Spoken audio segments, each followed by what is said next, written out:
Power channel నిర్మించాలని నిన్న ఆకవీడి ఘటనలో జరిగిన డిప్యూటీ స్పీకర్ రఘురామ కృష్ణం గారి పైన దాడి చేసిన వాళ్ళ పైన 57 మంది వాళ్ళపైన కేసు అయితే నమోదైంది. ఏపీ పోలీసులు అయితే కేసు నమోదు చేశారు.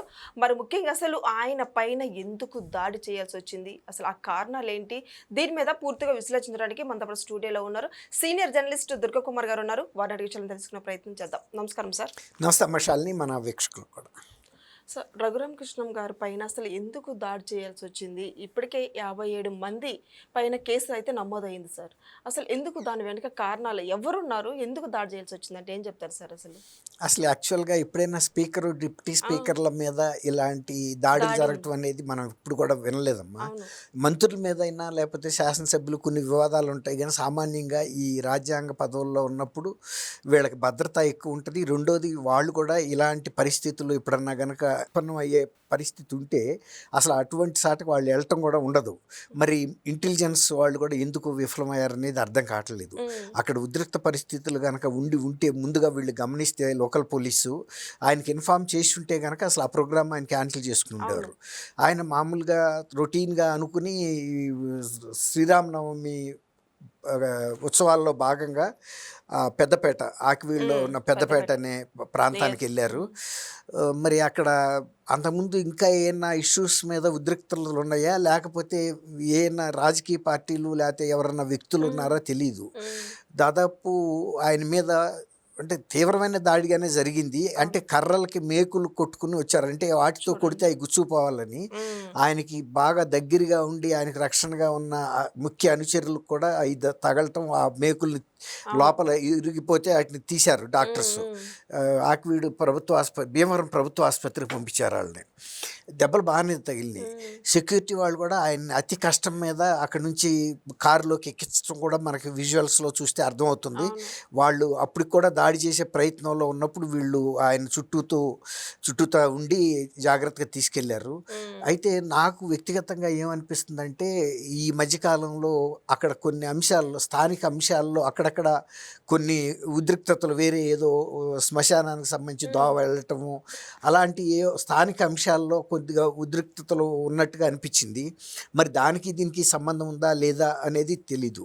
కాబట్టి 57 మంది మీద పోలీసులు కేసు బుక్ చేశారు అంటే ఇది ఒక వ్యూహాత్మకంగానే ముందుగానే ఒక ప్రణాళిక ప్రకారం వచ్చారనిపిస్తుంది.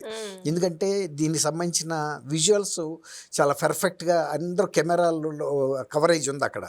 ఎందుకంటే డిప్యూటీ స్పీకర్ గారు వచ్చారు కాబట్టి మామూలుగా మీడియా కవరేజ్ బాగా ఉంది. దాని మూలన ప్రతి ఇంచి ఎవరున్నారు, ఎక్కడున్నారు, ఎవరు ఎట్లా దాడి చేశారు, ఏం జరిగింది అనేది మొత్తం ఉంది. అందువల్ల పోలీసులు కూడా ఏం చెబుతున్నారంటే, ఇవాళ సాయంత్రానికి మేము ఈ విచారణలో ఒక దశకి వస్తుంది, ముగింపుకి ఒక అవగాహనకు రాగలుగుతామని చెబుతున్నారు. అది ఎందువల్ల అంటే, ఈ వీడియోలో ఉన్న కవరేజ్ వల్లే వాళ్ళకి ఈజీ అయింది ఇప్పుడు. అదే కనుక ఆ వీడియో కవరేజ్ లేకపోతే ఎవరు ఏంటనేది కొంత అస్పష్టత ఉండేది. మరి అది కొంచెం తీవ్రంగానే పోలీసులు తీసుకున్నారు. పవన్ కళ్యాణ్ గారు కూడా ఖండించాడు, ఒక డిప్యూటీ స్పీకర్ మీద ఈ దాడి చేయటం ఏంటని. మరి ఆయన తన మీద జరిగిన గతంలో ఈ కస్టోడియల్ టార్చర్కి సంబంధించి కూడా కొంతమంది ఐపీఎస్ అధికారుల మీద ఆయన చాలా తీవ్రమైన యుద్ధమే చేస్తున్నాడు, తనకు న్యాయం జరగాలని. మరి వాళ్ళు కూడా ఈయన మీద కొన్ని ప్రకటనలు కూడా చేసిన సందర్భం ఉంది. ఆయన ఆ పదవి నుంచి తీసేయాలని, శాసనసభ్యుడిగా అనర్హుడిగా ప్రకటించమని కూడా IPS officer PV Sunil Kumar demand కూడా చేశారు. ఆయనకు కూడా ఒక ఎన్జిఓ కూడా ఉంది. మరి వాళ్ళ ప్రమేయం ఏమన్నా ఉందా అంటే, వాళ్ళు ఏం చెబుతున్నారంటే, దళితుల ముసుగులో ఉన్న కొంతమంది క్రిస్టియన్స్ వచ్చారని చెబుతున్నారు. అక్కడ విజువల్స్లో చూసేదాన్ని బట్టి అక్కడ ఒక చర్చ్ కూడా ఉన్నది అని నాకు ఒక ఫీల్ కలిగింది అక్కడ. మరి అక్కడ చర్చ్ కూడా ఉండటము, మరి అది ఏమన్నా, ఈ గుడి కూడా ఎప్పుడో పూర్వం కట్టిన గుడే కాబట్టి ప్రస్తుతం కడుతున్న గుడి కూడా కాదు. అయినా కూడా చర్చి ఉన్నందువల్ల అక్కడెక్కడన్నా గుడి కడితే ఆంధ్రప్రదేశ్ లాంటి ప్రాంతాల్లో ఉద్రిక్త రావాల్సిన అవసరం ఏం లేదు. ఎందుకంటే చర్చి స్థలంలో గుడి కట్టరు. తర్వాత అక్కడ చర్చిలు ఉన్నా కూడా ఎవరికాళ్ళు క్లారిటీ ఉంటుంది. తర్వాత ఒకళ్ళకొకళ్ళకి ఏమి ఉద్రిక్తలు ఇప్పుడు కూడా లేవు. గతంలో కూడా క్రిస్టియన్స్కి హిందూస్కి మధ్యలో ఎక్కడ ఎప్పుడు జరిగిన సందర్భం కూడా లేదు. అవును.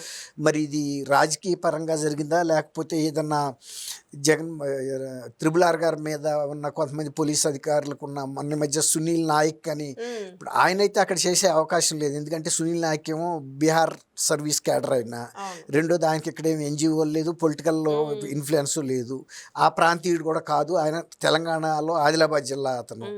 కాబట్టి అది కూడా రూల్డ్ అవుట్ అనుకోవాలి. నేను అనుకోవటం స్థానికంగా ఉండే కొన్ని అంశాలని దృష్టిలో పెట్టుకుని, అంటే ఉండి నియోజకవర్గంలో ఇంకా ఆయన మీద వ్యక్తిగతంగా ఉన్న విభేదాలని ఉపయోగించుకుని ఇక్కడ అవకాశంగా తీసుకున్నారు అని అనిపిస్తూ ఉంది. ఎందుకంటే ఆయన ఇక్కడికి వచ్చేటప్పుడు చాలా ఈజీగా వస్తారు కదా. ఇప్పుడు రాముల వారి గుడికి వచ్చేటప్పుడు ఆయన ఇక్కడ ఏదో దాడి జరుగుతుందని అయితే ఊహించే అవకాశం ఉండదు.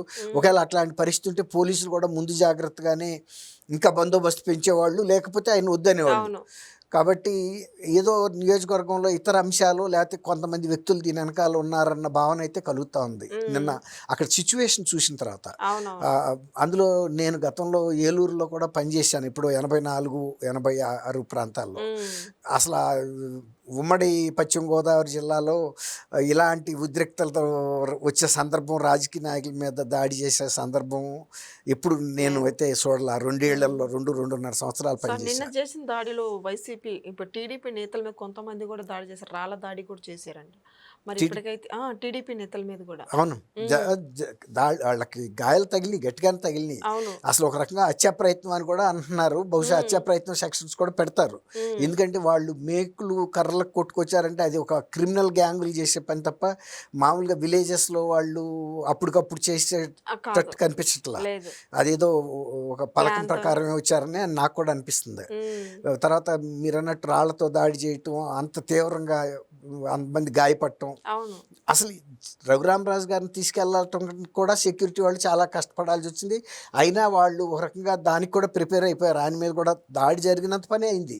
ఆయన విజువల్స్ని చూస్తే అతి జాగ్రత్తగా ఆయన్ని చుట్టూతో నిలబడి ఒక కవరేజ్ ఇచ్చుకుంటా తీసుకెళ్లారు. అంత మీదకి వచ్చేసారు. మరి రఘురామరాజు గారు కూడా ఇప్పుడు బహుశా నేను అనుకోవటం 1-2 డేస్లో ఆయన కూడా ఏదైనా కొంత అవగాహన వచ్చి చెప్పగలుగుతారు అనుకుంటున్నారు. వీళ్ళు ఏ ప్రాంతం వాళ్ళు, ఏ ఊరు నుంచి వచ్చారు, ఈ కారణం ఏమయ్యి ఉంటుందని. ఇందులో 57 మందికి నోటీసులు ఇచ్చారు సార్.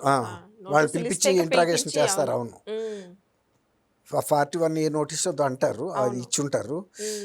పిలిపించి ఇంట్రాగేట్ చేస్తారు. అందులో వాళ్ళు విజువల్స్ కూడా కనబడుతున్నాయి కాబట్టి విజువల్స్ చూపించి అడుగుతారు, నువ్వు ఇక్కడ మరి ఇదిగో ఇట్లా చేసావు నువ్వేనా అంటే అవునంటాడు కదా.